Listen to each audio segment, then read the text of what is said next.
Joining the military is not for the faint of heart. In order to turn the average citizen into a highly trained soldier, militaries around the world put them through a series of extreme tests to prove their abilities. But many of these tests are truly intimidating. From juggling grenades to jumping out of buildings, we are looking at the craziest known military exercises. In 2012, a video surfaced of the Chinese military taking part in one of the most mind-boggling military exercises imaginable. The video, which was leaked from state CCTV, shows a group of People's Army soldiers testing fate with a live grenade. You may be familiar with the exercise. It's the equivalent of hot potato, where participants will pass around a potato or some other random object until the music stops, and the person in possession of said object is eliminated from the game. It's kind of like that, although the unfortunate soldier in this game runs the risk of actually being eliminated by a live hand grenade. Thankfully, it is the job of the soldiers to dispose of the grenade into a large hole just before it detonates. One can only imagine that it's the ultimate test of a soldier's ability to cope under pressure. In the video, no one is injured, but if this is a frequent exercise, it's inevitable that someone will be hurt, or worse, in a matter of time. It is designed to turn the merely tough into the super tough. The Royal Marines' much-feared mud run is the toughest part of a 32-week training course said to turn civilians into commandos. You can see why even the strongest recruits dread it. Exhausted, demoralized, and covered in foul-smelling sludge from head to toe, these Royal Marine recruits hope one day to wear the coveted green beret, marking them out as the elite of Britain's fighting forces. The men need to call upon reserves, both mental and physical, that they didn't know they had, simply to get through the grueling ordeal. Captain Ben Chappell, who oversees physical training at the Royal Marines Commando Training Center in Limestone, Devon, said, "The mud run is about instilling a Royal Marine state of mind. The recruits spend up to 45 minutes in the mud that is so thick they can barely run, doing exercises and games, and it is so difficult that getting through it really builds team spirit. We're not just looking for physical strength, but mental resilience as well, and the team cohesion that comes from getting through the hardship together. This strength and cohesion forms parts of the Royal Marines' DNA." He said the recruits would not necessarily know when the run was coming up, saying it's all about dislocation of expectation. There is an argument about whether some people are genetically wired to handle colder temperatures, or whether one must build stamina for lower temperatures by training in colder environments. The US Navy SEALs put this to the test in a very palpable way. They do this through surf torture, also called cold water conditioning. The water temperatures usually hover around 65 degrees Fahrenheit and never go above 68 degrees Fahrenheit. From there, trainees may be ordered to do some calisthenics or run a mile and a half down the beach in their wet clothes and boots. Then they're ordered back into the surf. Many drills also require that teams carry their rubber boots over their heads as they run from one task to another. Even if the water is 90 degrees, your core temperatures will very slowly start to drop from its normal level of 98.6 degrees. The hours-long drill tests the personal resolve of all those involved and proves to superior officers who is most fit for war. The Russian military isn't known for having a gentle touch, so it should come as no surprise that their counterterrorism operations training is really tough. But just how tough is borderline insane? Russia's Federal Security Service, called the FSB, and successor to the KGB, shoots their agents center mass to give them confidence in a terrorist-controlled situation where bullets might be flying by their heads. The trainees, wearing body armor, absorb a few rounds before firing shots back at the target. In a video, the man in front of the target is Andre, an FSB operator, who doesn't flinch as 3 rounds zing by his head. They are forced to stand motionless, and then they wait for someone to casually walk past them, but then suddenly draw a pistol and shoot them repeatedly in the chest. After taking these hits, they are to return fire, and they have to aim just inches away from the attacker's unprotected face. In a second drill, the trainee is given multiple cardboard targets to shoot, but while he does so, he is pushed and shoved by trainers, who yell in his ear, while guns fire immediately adjacent to his ears. These are all supposed to simulate distractions on the battlefield and enhance the trainee's focus in stressful situations. Cobra Gold is one of the Indo-Pacific's largest multinational exercises. It's also the one where US troops drink cobra blood. The exercise includes events such as an amphibious assault demonstration, landmine destruction, and a combined arms live-fire exercise. But probably the most photographed event is the jungle survival training, during which Thai instructors share with the Americans their knowledge of life-sustaining jungle sources of food and water, plants, insects, and, of course, cobra blood. For instance, some plants can be a good source of water, and there are a lot of different fruits available for consumption. But when those options aren't available, Marines can also eat geckos, gibbons, and even scorpions.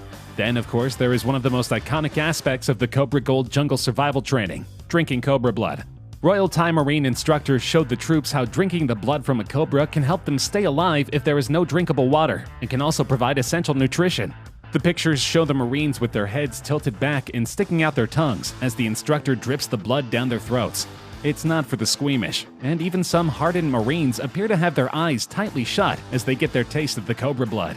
In contrast, others seemed keen to have a drink of the blood of the deadly serpent. According to Marines who have taken part in exercises in the past, the cobra blood tastes fishy.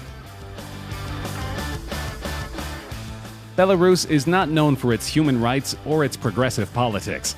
Many people consider it to be the last remaining dictatorship in Europe. And of course, to keep the dictatorship in power, the government needs an extremely fearsome military. In addition to training for chemical warfare with gas masks and protective equipment, the Belarusian Special Forces are required to undergo an obstacle course that is covered in flames. Nicknamed the Fire Walk, this exercise requires the soldiers to complete a 10K run with occasional bits of fire interspersed across the course. Sometimes they will need to walk through the fire, and other times they need to scale walls covered in flames. The Special Forces are undoubtedly an imposing unit. Belarus's ruling party has been accused of using its special forces to assassinate opposition leaders.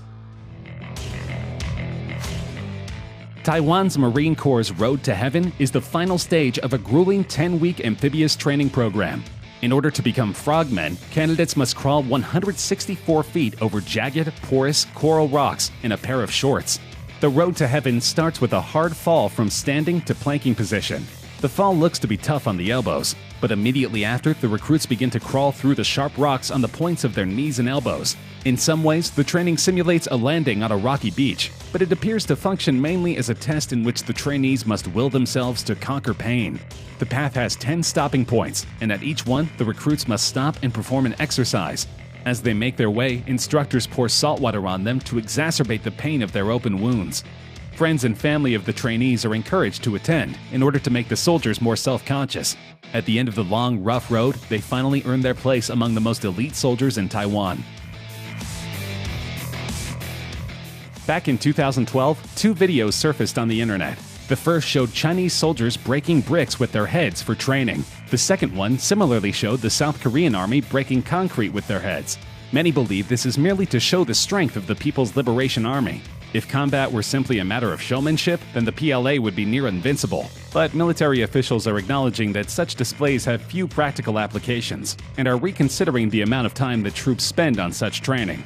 The shift is a small but symbolically important part of China's broader effort to modernize its military. Going to war isn't a performance, Zhang Aijun, commander of a Special Operations Brigade in Beijing, told PLA Daily, the official newspaper of the Chinese military. Troops training must stick close to the realities of combat and pay special attention to the urgent need to strengthen fighting skills. This is why the Chinese army discontinued the practice in 2014. Martial arts performances are a trademark, PLA Daily said of the brigade, which it did not identify in detail. For many years, they relied on these skills to display their abilities and win much praise. However, do these stunts have a practical use on the battlefield? Both US and South Korean soldiers took part in an impressive cold weather training drill in 2017. More than 400 soldiers took part in the drill, 200 South Koreans and 220 US troops normally stationed on the Japanese island of Okinawa. The exercise has been held since 2013 to train the military to be able to fight at temperatures as low as -4 Fahrenheit. More choreographed than tactical, the troops perform for a horde of media, which at times seem to outnumber the North Carolina-based Marines and their Korean counterparts during this annual photo op. An environment like this is unforgiving, said Captain Thomas Rigby, 33, of Company A, 1st Battalion, 8th Marines. The company commander from Red Bank, New Jersey, said his Marines used the harsh locale to focus on cold weather squad tactics and decision-making skills. Rigby said historic fights like the Korean War's Battle of Chosin Reservoir, in which Marines fought off and escaped a massive Chinese assault in 1950, have cemented the service's can-do, go-anywhere attitude. We're a jack of all trades, he said. We fancy ourselves to be able to fight in any climate and place. The idea is to acclimate soldiers to any intense conditions they may find themselves in. Service in the Israeli army is compulsory for all young Israeli citizens in good health. so recruits should hope that they are not forced into a controversial program in which they are forced to jump from the tops of skyscrapers and rappel down the buildings. The idea is to prepare the soldiers for the impact of a bomb on a building, so that they can get citizens out of the flaming structure safely. It is also a preparation for terrorist situations, where they need to enter a building covertly. Certainly, the drills have many applications, but hopefully the soldiers don't suffer from vertigo or fear of heights. These new recruits will be prepared to defend the Tel Aviv skyline.